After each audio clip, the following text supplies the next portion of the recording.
महत्त्वाची बातमी पाहूयात। राज ठाकरे आजपासून विदर्भ दौऱ्यावर असणार आहेत। विधानसभा निवडणुकीच्या पार्श्वभूमीवर ते विदर्भ दौरा करतायत।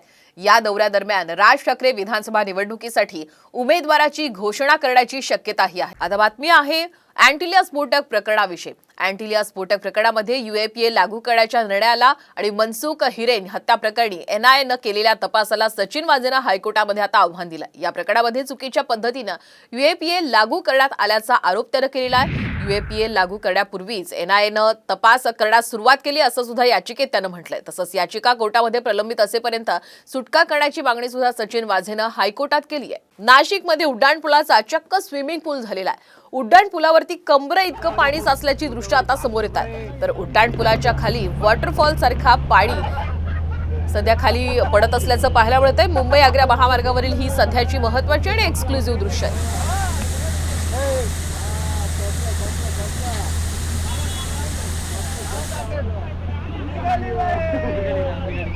तर आपण पाहतोय की नाशिकमध्ये सध्या धुवाधार पाऊस सुरू आहे आणि त्यामुळे आपण पाहतोय उड्डाणपुलाला स्विमिंग पूलचं स्वरूप प्राप्त झालेलं आहे आणि त्यामुळे या उड्डाणपुलाच्या खाली आता धबधब्याप्रमाणे खरं पाणी वाहताना पाहायला मिळतंय। आणि सध्या ही साम TV वरती नाशिकच्या या उड्डाणपुलाची ही महत्त्वाची दृश्य आपण पाहतोय